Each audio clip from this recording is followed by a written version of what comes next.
Hello there, my name is Nat. I'm Sean. And we're in a band called 303.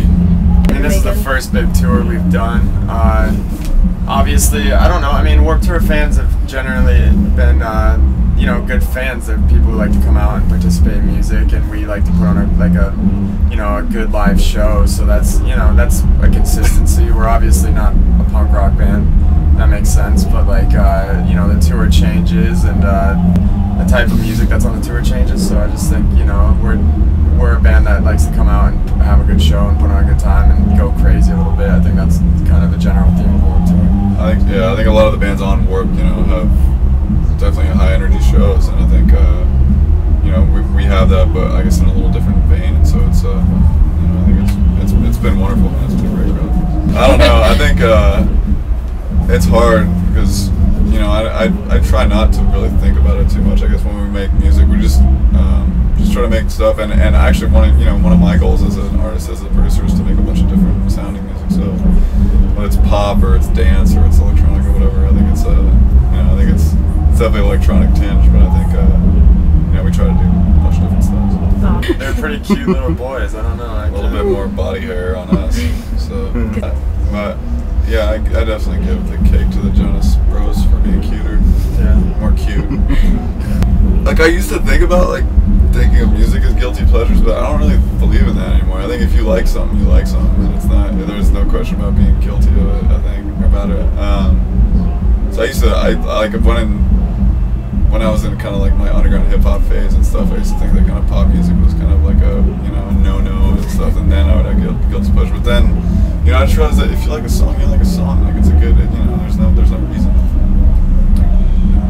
I like a ton of kind of, whether they're corny or kind of cheesy stuff, or whatever, you know. It affects every band, you know. If you know, we rely on our fans to get by, you know, and obviously, like, you know, the economy hurts. Like, we do worse as far as, you know, we're doing great in comparison to, you know, the average, you know, band that's on tour right now. But it's, you know, venues, people can't afford the gas to go out to shows, let alone get the tickets to go to shows. You know, they won't buy a shirt. It's just, you know, you rely on all of that stuff. So it's, you know, no one buys CDs anymore as it is. It's all on the internet. So it's just a different game, and the best thing you can do is just keep playing. And, you know, if you are getting by, you're getting by, and, you know, you keep making the music and playing the shows. Right. It's fun. I mean, honestly, if someone really wants, you know, if someone still wants the album or wants to support the artist, they're gonna go out and buy it. I also think at the same time, like, it's unavoidable. The internet is just that, you know, it's a medium that's too strong, and I don't think you can go and sue people individually to try and make a point. Like, you know, I've done it forever. Like, I've streamed music and MySpace. Like, who hasn't used MySpace and stuff like that? It's kind of like the best medium to find new artists and to discover new music. And I just think, you know, it's being, you know, we're the ones that make money off selling music, but like sitting here and saying, like, I think it's unavoidable. Like, it's just, you know, you have to be able to strap down something else to be able to get the money.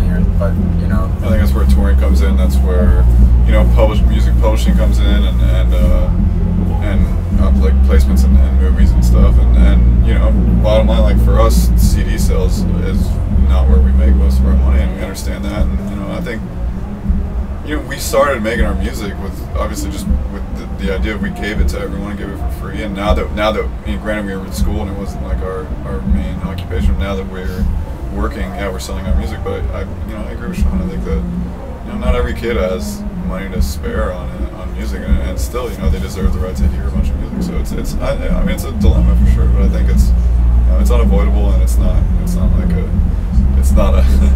the most heinous of crimes. Dead on this highway. I don't know. I mean, I always have it's stupid and cliche, but I always have the kind of the sight that if I'm happy doing what I'm doing now, I'll always be happy, because, you know, I'll always be doing it. So it's like, I don't know, hopefully still, you know, either playing music or just doing something I love. Who knows? Things change so drastically in life, you don't know where you'll be in 5 years. So it's, as long as I'm still happy with what I'm doing, I'm stoked. The most ideal tour. Justin Timberlake. There's actually a band on this tour that we actually already went on tour with that was just like great dude to make amazing point system, and I don't know. I'd love to tour with those guys again. They're just like it's funny because like a lot of the bands that we like and we listen to, but like whenever we organize a tour, it's always like kind of we rack our brains for someone that like is like would be compatible for us to tour with. So it's like, you know, the bands that like honestly like Justin Timberlake, his live show I think is amazing. Like Nine Inch Nails, like all, you know, it's all these bands that would, I don't know, maybe wouldn't necessarily work with us, but you know, it's, I think it'd be cool. Yeah, it's kind of just us being idolizing people. For me on this tour, well, not particularly like playing the show, but just being backstage in San Francisco and having Fat Mike come up to us and say he's a fan of what we do is like, it's huge. I mean, I grew up listening to NoFX, and it's just like, that was a big moment because I was gearing myself up to hear him come up and say how much he hates us. So for him to say that and have El Jefe playing the bass on one of, like, he actually comes up and plays bass on one of our songs, like, it's really cool. And that was like a big moment for me. Show-wise, like, it's unparalleled. Like, I never even imagined playing on stages this big. Like, it was, let alone last year, just getting on Warped Tour. That was the goal on my checklist, was just to play Warped Tour, and it happened last year. So it's just like, now it's just surprises. So.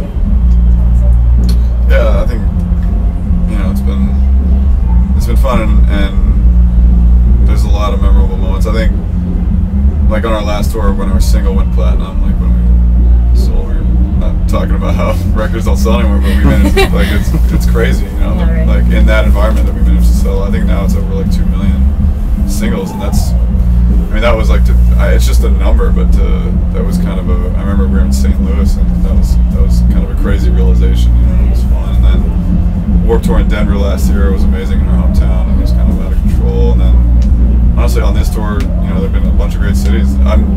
Every time we've played in Detroit, we played in Pontiac a couple times, it's been awesome. So I think this is actually the biggest Warped Tour crowd of the whole Warped Tour. So I think, I don't know, I'm expecting it'll be a lot of fun too.